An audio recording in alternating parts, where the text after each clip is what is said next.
By the end of this video, your ukulele body will be complete. Before we begin gluing the body together, we need to make a couple of jigs, and I'll show you how to do that now. The first jig we make will be to maintain the body shape of the ukulele. I've nailed a template onto a piece of 16mm MDF and cutting it out on the bandsaw. I'm attempting to cut it about 1 to 2mm away from my template, so I can finish off the rest with a router. A flush trimming router bit will allow you to cut a near perfect copy of your template. Although this isn't your standard side mould for a ukulele, it's a very simple option for someone who's just starting to make instruments.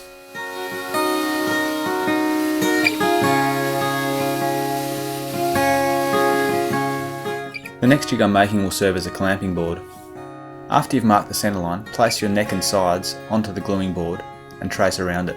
To allow the clamps to fit, sections of this board need to be removed, and I've left approximately 1 inch gap.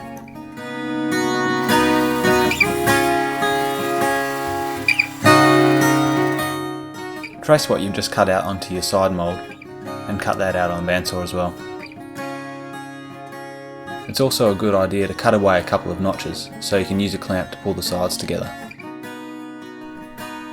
Now it's time to get prepared for gluing, so you need to mark a centre line everywhere that's visible.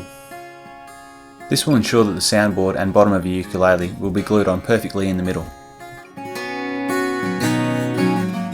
Mark everywhere that I show you in this video, including some critical areas here and here. Place your assembly on the clamping board and take special care to make sure every single centre line lines up perfectly. Slide your soundboard in underneath and have a good look to see that everything fits accurately. One critical area to check is the top of the body. Time to begin gluing. Start spreading the glue out on the sides as well as on the kerfing, on the neck block and the tail block.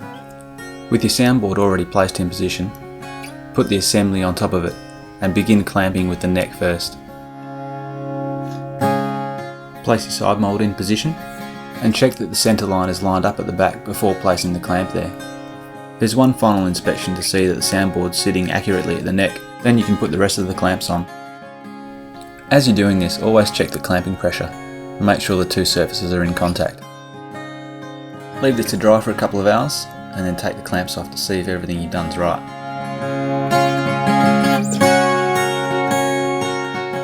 Before you fit the neck, place it on and check how far the neck protrudes. You can use the flat face of your chisel resting on the back to mark out the surface you need to cut to, and then plane down to that line. Grab some glue and clamps and get ready to put your back on. Check that it lines up with the centre line in two critical areas, the top of the body and the bottom of the body. Then follow the same procedure as before when gluing on the soundboard to glue on your back. Note that we're not using the side mould jig.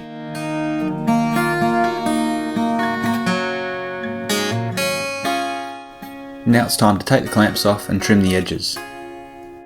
By keeping my eye on the bottom of the blade, I'm going to use the bandsaw to cut about 2mm away from the body.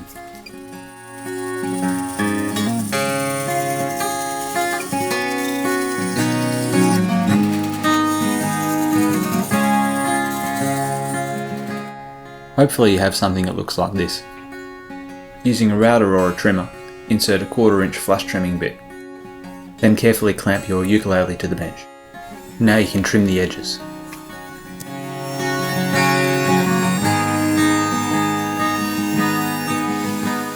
Well done if you've got this far.